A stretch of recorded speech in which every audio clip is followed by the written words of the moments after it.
guys, kali ini Zeus Media akan mempersembahkan video pembahasan praktis materi kamu di sekolah. Lanjut ke soal berikutnya.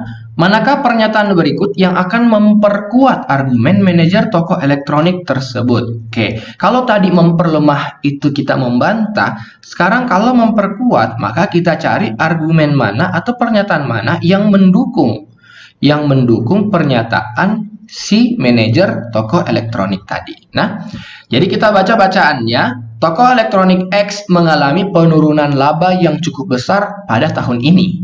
Nah, manajer toko tersebut menyatakan bahwa terjadinya penurunan laba ini disebabkan oleh munculnya toko elektronik Y yang menjadi kompetitor. Oke, kita harus memperkuat bahwa alasan sebenarnya kenapa terjadi penurunan laba karena munculnya toko elektronik Y. Oke, sekarang kita coba opsi A. Beberapa produk yang dijual di toko Y memiliki harga yang lebih murah daripada di toko X. Oke, berhubungan antara toko Y juga. Kita simpan dulu. Opsi B, toko Y melakukan banyak promosi pada saat toko pertama kali dibuka. Nah, apakah dengan banyaknya promosi bahwa penurunan laba terjadi di toko X? Kurang tepat untuk opsi B. Kalau opsi C, sebagian pelanggan toko Y merupakan pelanggan toko X yang tidak pernah lagi berbelanja di toko X. Ini lebih tepat daripada alfa. Kalau opsi A tadi, beberapa produk yang dijual di toko Y memiliki harga yang lebih murah daripada di toko X. Harganya lebih murah, iya. Tapi sedangkan kalau opsi C ini, dia menekankan bahwa ada sebagian pelanggan toko Y yang merupakan pelanggan toko X sebelumnya, tapi sudah tidak belanja lagi di toko X. Nah, karena tidak pernah lagi berbelanja di toko X, maka inilah penyebab kenapa terjadi penurunan laba. Karena ada pelanggan yang pergi dari toko X menuju ke toko Y. Jadi, opsi C adalah jawabannya, sedangkan opsi A tadi kurang tepat. Soal berikutnya, nomor 7, grafik berikut menunjukkan produksi 3 jenis minuman kaleng rasa buah apel, lemon, dan stroberi dalam juta di sebuah pabrik minuman dari tahun 2015 sampai dengan tahun 2019. Berdasarkan data dalam grafik tersebut, jumlah produksi terbesar kedua untuk semua jenis minuman terjadi pada tahun berapa? Oke, kita cari jumlah produksi terbesar kedua. Kalau dikatakan jumlah, maka kita jumlahkan dari produksi apel, lemon, dan stroberi. Nah, terus kita cari yang terbesar kedua, bukan yang terbesar. Oke, tapi terbesar kedua, jadi yang peringkat 2. Oke, kita lihat dari grafiknya saja dulu. Apakah semuanya harus dihitung? Sebenarnya tidak juga. Kalau kita lihat grafiknya cenderung rendah, maka ini tidak mungkin menjadi terbesar kedua. Jadi kita cukup lihat saja yang tinggi-tinggi. Yang mana kira-kira yang jumlahnya bisa jadi yang terbesar kedua. Kalau kita lihat 2015 itu kan angkanya kecil karena berada di bagian bawah. 2016 ini 2 berada di bagian bawah walaupun satunya ada di bagian atas. 2017 beberapa mengalami peningkatan. Oke, 2018 juga lebih tinggi lagi dan 2019. Oke, berarti kita coba jumlahkan saja 2017 sampai 2019 saja. 2015 dan 2016 terlalu kecil. Jadi kecil kemungkinan dia adalah produksi terbesar kedua. Tapi untuk meyakinkan memang sebaiknya dijumlahkan semua. Tapi untuk menghemat waktu bisa juga dengan melihat dari grafiknya terlebih dahulu. Oke, kalau kita jumlahkan 2017. Di tahun 2017 kalau dijumlahkan 2,5 tambah 3 tambah 2 hasilnya berapa? 2 tambah 3 tambah 2 itu 7. Tapi ada komanya jadi 7,5. Di tahun 2018, 3 tambah 4 sudah 7, 7 tambah 2 itu 9, pakai koma, 9,6. Di tahun 2019, 3,2, 2,5, dan 4. 3 tambah 2, 5, 5 tambah 4, 9, 2 tambah 5, 9,7.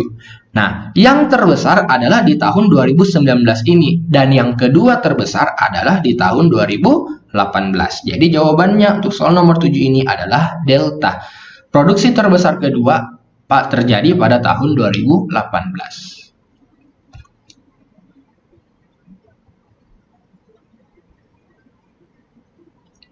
Soal berikutnya, soal nomor 8, dengan grafik yang sama seperti soal nomor 7, berdasarkan data dalam grafik tersebut, manakah pernyataan berikut yang paling tepat untuk memperkirakan jumlah produksi ketiga jenis minuman pada tahun 2020?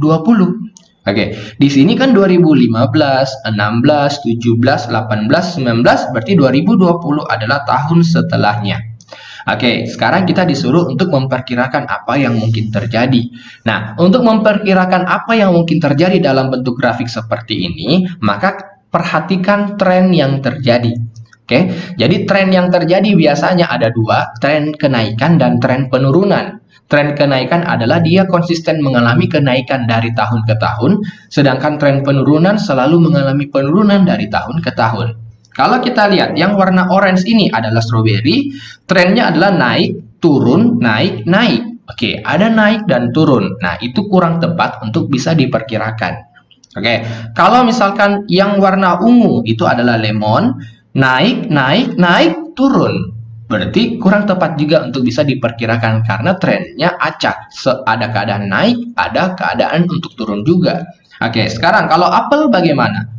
Apel itu naik, naik, naik, naik, selalu mengalami kenaikan. Maka ini yang dinamakan dengan tren kenaikan. Maka kalau apel dari tahun ke tahun selalu mengalami kenaikan, maka besar kemungkinan di tahun berikutnya dia juga akan mengalami kenaikan. Oke, maka yang bisa disimpulkan atau yang bisa diperkirakan di tahun 2020 adalah apel mengalami kenaikan. Kita cari di opsinya. Opsi A, jumlah produksi minuman kaleng rasa apel lebih besar daripada tahun sebelumnya. Ini benar, ya kan? Karena apel akan mengalami kenaikan karena dia memiliki tren itu. Oke, jadi opsi A adalah jawaban yang benar.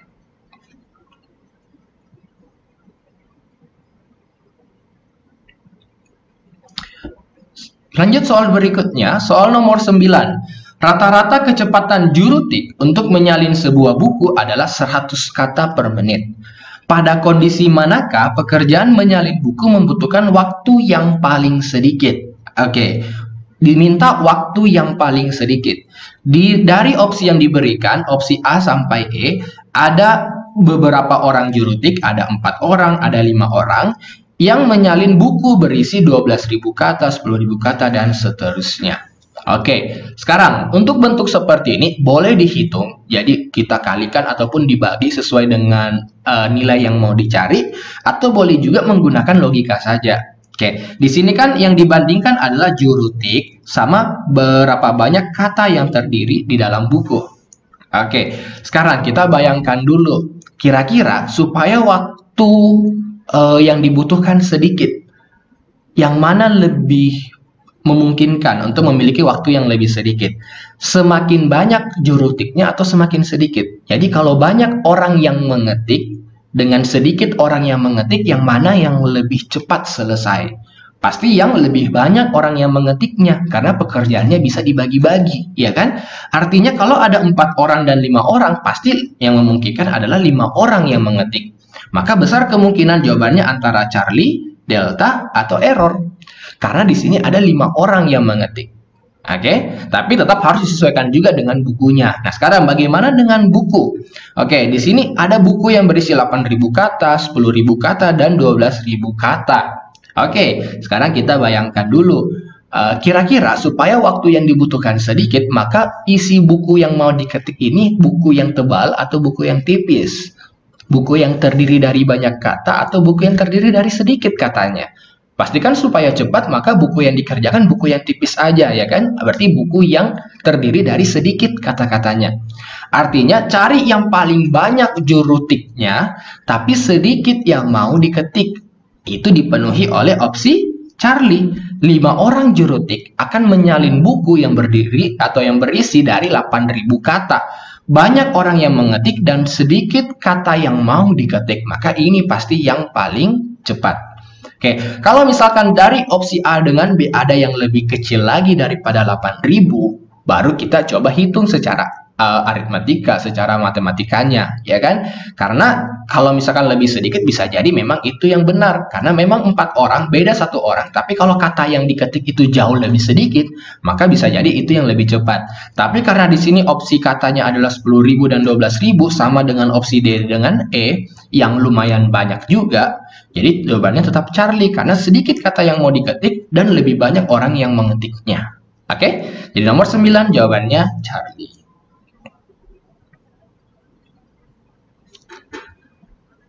Lanjut soal terakhir, soal nomor 10. Pertanyaannya, manakah perubahan berikut yang membuat perbandingan volume air dan minyak pada kedua botol menjadi sama? Oke, kita baca bacaannya. Terdapat 2 botol kaca yaitu X dengan Y yang masing-masing berisi air dan minyak yang tidak bercampur. Botol X memiliki perbandingan volume air dan minyak sebesar 2:1, sedangkan botol Y memiliki perbandingan volume air dan minyak sebesar 1:2. Kedua botol ini memiliki volume yang sama yaitu 300 ml. Oke, berarti kita cari dulu di botol X ini berapa airnya, berapa minyaknya. Di botol Y juga sama, cari volume airnya berapa, volume minyaknya berapa. Oke, sekarang kita buatkan di sini. Di sini ada X sama Y, terus ada air dan minyak. Nah, diketahui bahwa total dari tiap botol berisi 300 ml. Nah, kalau perbandingannya sebesar 2:1, maka berapa mililiter masing-masingnya? Ya tinggal kita kali 100, 200 dan 100. Karena totalnya bisa menjadi 300 ml. Ya kan? Jadi kalau air tadi di botol X ada 2, minyaknya yang 1. Berarti airnya 200 ml, sedangkan minyaknya 100 ml. Kalau di botol Y, perbandingan air dan minyak adalah 1:2. Berarti airnya 100 ml, sedangkan minyaknya 200 ml. Nah, pertanyaannya perubahan mana yang dapat membuat perbandingan volume air dan minyak pada kedua botol menjadi sama? Oke, kita coba opsi A. Opsi A, menambahkan 50 ml air ke dalam botol X dan mengurangi 50 ml minyak di botol Y. Oke, kita langsung cari juga perbandingan air dan minyaknya. Oke, 50 ml ditambahkan. Air ditambahkan ke dalam botol X, berarti 250 dong. Jadi kalau begitu di botol X perbandingannya menjadi 250 untuk air dibanding dengan minyak yang tidak ditambah, berarti dibandingkan dengan 100. Sedangkan kalau di botol Y kita mengurangi 50 ml minyaknya. Jadi kalau tadi airnya 100 tetap, berarti di sini 100 dibandingkan sama minyak yang berkurang 50, berarti menjadi sisa 150. Apakah perbandingannya sama? 250 banding 100 dengan 100 banding 150. Tidak sama. Di sini air masih lebih banyak, di sini minyak yang masih lebih banyak, ya kan? Jadi di sini airnya yang banyak, di sini masih minyaknya yang banyak. Jelas perbandingannya tidak sama. Jadi opsi A salah. Opsi B, menambahkan 50 ml air ke dalam botol X dan 50 ml air ke dalam botol Y. Oke, masing-masing botol ditambah air. Jadi air ditambah 50 di botol X menjadi 250. 250 dibanding dengan minyak yang tidak bertambah jadi tetap 100. Dan untuk di botol Y ditambah 50 menjadi 150 dibanding sama 200 minyak yang tidak diapa-apakan. Apakah perbandingannya sama? 250 dan 100 dan 150 dengan 200. Apakah sama? Jelas berbeda juga. Di sini air masih lebih banyak, di sini minyak yang lebih banyak. Oke, jelas perbandingannya tidak sama. Lanjut ke opsi C. Menambahkan 100 ml minyak ke dalam botol X dan menambahkan 100 ml air ke dalam botol Y. Oke. 100 ml minyak ditambahkan di botol X menjadi 200 banding 200. Sedangkan kalau di botol Y menambahkan 100 ml air. Jadi di sini bertambah 100 jadi 200 juga berbanding minyak 200. Apakah sama? Iya, 200 banding 200 di botol X dan 200 banding 200 di botol Y. Maka jawaban yang tepat adalah Charlie. Oke, sekian untuk pembahasan TPS penalaran umum. Sampai jumpa di pembahasan berikutnya. Jangan lupa subscribe, like, komen, dan share. Serta bunyikan lonceng notifikasinya, biar tidak ketinggalan video baru dari Gills Media. Terima kasih.